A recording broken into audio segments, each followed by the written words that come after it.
Hello, എല്ലാവരും സുഖമായിട്ടിരിക്കുവാണല്ലോ. ഇന്ന് നമ്മൾ വളരെ ടേസ്റ്റി ആയിട്ടുള്ള ഒരു ക്യാബേജിൻ്റെ മസാലയാണ് കാണാൻ വേണ്ടി പോകുന്നത്. വളരെ ടേസ്റ്റിയാണ്. അതുകൊണ്ട് തന്നെ നമുക്കിത് ചപ്പാത്തിയുടെയും ഫ്രൈഡ് റൈസിൻ്റെയും ദോശയുടെയും നൂൽപുട്ടിൻ്റെയും ഒക്കെ കൂടെ കഴിക്കാൻ വളരെ ടേസ്റ്റിയാണ്. അപ്പോൾ ഈ ഒരു റെസിപ്പി എങ്ങനെയാണ് തയ്യാറാക്കുന്നത് എന്ന് നമുക്ക് പെട്ടെന്ന് തന്നെ കാണാം. ഇതിന് വേണ്ടിയിട്ട് ഞാൻ ഇവിടെ ഒരു ക്യാബേജ് എടുത്തിട്ടുണ്ട്. അപ്പോൾ ഈ ക്യാബേജ് മുഴുവനും എടുക്കുന്നില്ല, ഇതിൻ്റെ പകുതി മാത്രമേ ഞാൻ എടുക്കുന്നുള്ളൂ.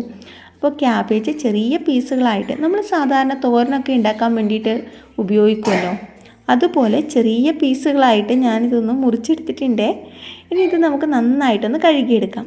എന്നിട്ട് ഞാനിതൊരു പാത്രത്തിലേക്കൊന്ന് ഇട്ട് കൊടുത്തു. ഇനി ഇതിലേക്ക് ആവശ്യമായിട്ടുള്ള അളവിൽ ഉപ്പൊന്ന് ചേർത്ത് കൊടുക്കാം. ഞാനിപ്പോൾ ഇവിടെ 1/2 സ്പൂൺ അളവിൽ ഉപ്പാണ് ചേർത്ത് കൊടുക്കുന്നത്. 1-2 നുള്ളു മഞ്ഞൾപ്പൊടി കൂടി ഇതിലേക്ക് ചേർക്കുന്നുണ്ട്. അപ്പോൾ നമ്മൾ ക്യാബേജ് കഴുകുമ്പോഴേക്ക് തന്നെ അതിലൊരല്പം വെള്ളം ഉണ്ടാവുമല്ലോ, ആ ഒരു വെള്ളം മതിയാവും. അതുപയോഗിച്ചിട്ട് തന്നെ നമുക്കിതൊന്ന് നന്നായിട്ടൊന്ന് കുക്ക് ചെയ്തെടുക്കാം. ഇപ്പോൾ ക്യാബേജ് നന്നായിട്ട് തന്നെ വെന്ത് വന്നിട്ടുണ്ട്. ഉപ്പും മഞ്ഞൾപ്പൊടിയും മാത്രമേ ഞാനിപ്പോൾ ഇതിലേക്ക് ഇട്ടിട്ടുള്ളൂ കേട്ടോ, അത്ര മാത്രം മതി. അതൊന്ന് അവിടെ നിന്നൊന്ന് തണിഞ്ഞ് വരട്ടെ. അപ്പോഴേക്ക് നമുക്ക് മറ്റൊരു സംഭവം ഒന്ന് റെഡിയാക്കാം. ഞാൻ ഒരു പാത്രത്തിലേക്ക് 3 മുട്ടയൊന്ന് ഇട്ട് കൊടുത്തിട്ടുണ്ട്. ഇനി നമുക്കിതിലേക്ക് ഈ ഒരു മുട്ടയ്ക്ക് ആവശ്യമായിട്ടുള്ള അളവിലേക്ക് ഉപ്പും 1 നുള്ളു മഞ്ഞൾപ്പൊടിയും പിന്നെ ഒരല്പം കുരുമുളക് പൊടിയും. അപ്പോൾ കുരുമുളക് പൊടി എന്തായാലും ചേർക്കാം കേട്ടോ, അതാണ് നല്ല ഒരു ടേസ്റ്റ് വരുന്നത് നമ്മുടെ ഈ ഒരു ഗ്രേവിക്ക്. എന്നിട്ട് ഇതൊക്കെ ഒന്ന് നന്നായിട്ടൊന്ന് മിക്സ് ചെയ്ത് കൊടുക്കാം. ഇനി നമുക്ക് ഇതിലേക്ക് നമ്മൾ നേരത്തെ വേവിച്ച് മാറ്റി വെച്ചിട്ടുള്ള നമ്മളെ ക്യാബേജില്ലേ, അപ്പോൾ ആ ക്യാബേജ് നന്നായിട്ടൊന്ന് തണുത്ത് വന്നിട്ടുണ്ട്. ഇനി അത് കൂടി ഒന്ന് ചേർത്തിട്ട് ഒന്ന് മിക്സ് ആക്കാം. എന്നിട്ട് നമ്മുടെ ഒരു ടിഫിൻ ബോക്സ് എടുക്കാം. ടിഫിൻ ബോക്സോ നമുക്ക് ഏതാണോ ഒരു നന്നായിട്ടൊന്ന് മൂടി അടച്ച് വെക്കാൻ വേണ്ടി പറ്റുന്നതെന്ന് വെച്ചാൽ അതുമാതിരി ഒരു പാത്രം എടുക്കുക. വേണമെന്നുണ്ടെങ്കിൽ അതിൻ്റെ ഉള്ളിലേക്ക് ഒരല്പം എണ്ണ തടകാവുന്നതാണ്.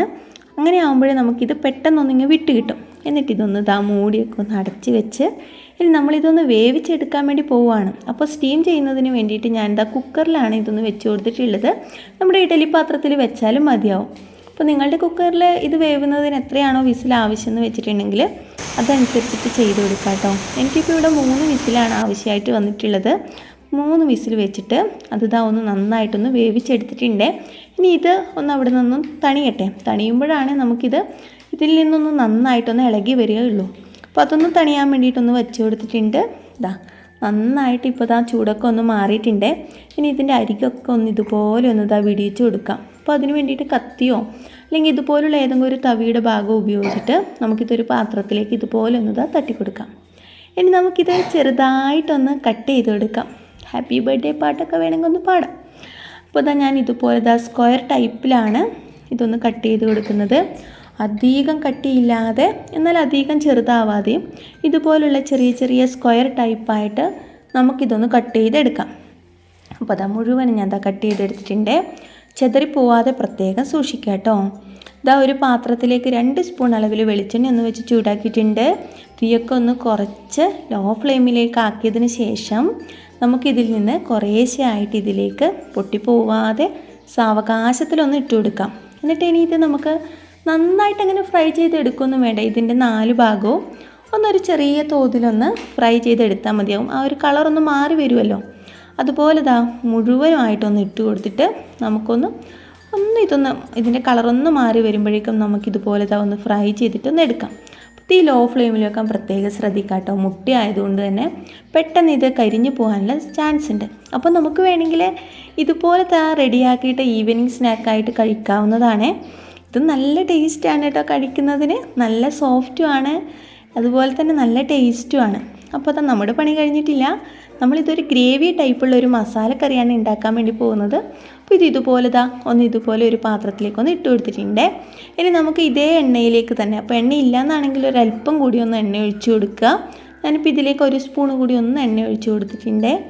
അതിലേക്ക് 1/2 സ്പൂൺ അളവിൽ നമ്മുടെ പെരിഞ്ചീരകമാണെന്ന് ചേർത്ത് കൊടുത്തിട്ടുള്ളത്. 1 സ്പൂൺ അളവിൽ ഇഞ്ചി വെളുത്തുള്ളി കൂടി ഒന്ന് ചതച്ചതൊന്ന് ചേർത്ത് കൊടുത്തു. ഒരു 3 പച്ചമുളക് നിങ്ങളുടെ എരിവിനനുസരിച്ചിട്ട് ചേർക്കാം കേട്ടോ. എന്നിട്ട് ഇതൊന്ന് വഴറ്റി കൊടുത്തു. ഇനി നമുക്കിതിലേക്ക് ഒരു ചെറിയ പീസ് പട്ട, കറുവപ്പട്ടയാണെന്ന് ചേർത്ത് കൊടുത്തിട്ടുള്ളത്. ഇനി ഒരു 4-5 ഏലക്ക ഒന്ന് ചേർത്ത് കൊടുക്കാം. ഇനി ഒരു 3-4 ക്ലോവ് ഉണ്ടല്ലോ, നമ്മുടെ ഗ്രാമ്പൂ അത് കൂടി ഒന്ന് ഇട്ട് കൊടുത്തിട്ടുണ്ട്. അപ്പോൾ ഇതൊക്കെ ഒന്ന് ഇതാ വഴറ്റി വരട്ടെ. ഇനി നമുക്കിതിലേക്ക് ഒരു വലിയ ഉള്ളി, ആ സവാള ഒന്ന് ഞാൻ ചെറുതായിട്ടൊന്ന് അരിഞ്ഞു കൊടുത്തിട്ടുണ്ട്, അത് കൂടി ഒന്ന് ഇട്ടിട്ട് നന്നായിട്ടൊന്ന് മിക്സ് ചെയ്യാം. ഇനി നമ്മുടെ മസാലയിലേക്ക് ആവശ്യമായിട്ടുള്ള അളവിലേക്ക് ഉപ്പും ഒരു നുള്ളു മഞ്ഞൾപ്പൊടി കൂടി ചേർത്തിട്ട് നന്നായിട്ടൊന്ന് വഴറ്റിയെടുക്കാം. അപ്പോൾ ഈ സവാളയുടെ ആ ഒരു ടെക്സ്ചർ ഒന്ന് മാറി വരുമ്പോഴേക്കും അതിലേക്ക് ഒരു സ്പൂൺ അളവിൽ നമ്മുടെ മല്ലിപ്പൊടി ഒന്ന് ഇട്ട് കൊടുക്കാം. ഇനി അതിൻ്റെ പച്ചമണക്കം ഒന്ന് മാറുന്നത് വരെ അതൊന്ന് വഴറ്റി കൊടുക്കാം. ഇനി നമുക്ക് ഇതിലേക്ക് ആവശ്യമായിട്ടുള്ളത് ഒരല്പം ഗരം മസാല പൗഡറാണ്. ഇത് ഓപ്ഷണലാണ്, ഉണ്ടെന്നാണെങ്കിൽ ചേർക്കാം കേട്ടോ. അല്ലാതെ തന്നെ നല്ലൊരു ടേസ്റ്റ് ഉണ്ടാവും. നമ്മൾ നേരത്തെ ഗ്രാമ്പൂ, കറുവപ്പട്ട, ഏലക്കായൊക്കെ ചേർത്തതാണ്. ഒരല്പം മുളക് പൊടി കൂടി ഒന്ന് ചേർത്തിട്ടുണ്ട്. അപ്പോൾ എരിവ് ഇഷ്ടമല്ല എന്നാണെങ്കിൽ ഇതും സ്കിപ്പ് ചെയ്യാവുന്നതാണ്. ഇനി ഒരു മീഡിയം സൈസ് സവാള അതൊന്ന് നന്നായിട്ടൊന്ന് അരച്ചെടുത്തതാണ് ഞാനിപ്പോൾ ചേർത്തിട്ടുള്ളത്. അത് കൂടി ചേർത്തിട്ട് നന്നായിട്ടൊന്ന് വഴറ്റിയെടുക്കുക. അപ്പോൾ ഈ ഒരു തക്കാളിയുടെ ഒരു പച്ചച്ചൊവ ഉണ്ടല്ലോ, അതൊന്ന് മാറുന്നത് വരെ ഒന്ന് വഴറ്റിയെടുക്കാം. ഇത് ഞാൻ അതേ ജാറിലേക്ക് തന്നെ ഒരല്പം വെള്ളം കൂടി ചേർത്തിട്ട് ഒന്ന് ഇതിലേക്ക് ഒഴിച്ചു കൊടുത്തിട്ടുണ്ട്. അപ്പോൾ നിങ്ങൾക്ക് ഗ്രേവിക്ക് എത്രയാണോ വെള്ളം ആവശ്യം എന്ന് വെച്ചിട്ടുണ്ടെങ്കിൽ അതിന് കണക്കായിട്ട് വെള്ളം ചേർക്കാം കേട്ടോ. ഇതൊന്ന് നന്നായിട്ടൊന്ന് തിളച്ച് വരട്ടെ. അപ്പോഴേക്കും നമ്മൾ നേരത്തെ ഇതാ വറുത്ത് റെഡിയാക്കി വെച്ചിട്ടുള്ള നമ്മുടെ ഈ ക്യാബേജിൻ്റെ ഈ ഒരു മിക്സ് ഉണ്ടല്ലോ, അത് നമുക്കിതിലേക്കൊന്ന് ചേർത്തിട്ട് നന്നായിട്ടൊന്ന് ഇളക്കി കൊടുക്കാം. അപ്പോൾ ഇനി ഒരല്പം മല്ലിയില കൂടി ചേർന്നാൽ നമ്മുടെ വളരെ ടേസ്റ്റി ആയിട്ടുള്ള ഈ ഒരു ക്യാബേജിൻ്റെ മസാല ഗ്രേവി ഇതാ ഇവിടെ റെഡി ആയിരിക്കുകയാണ്. എല്ലാവരും ഇതൊന്ന് ട്രൈ ചെയ്യല്ലോ.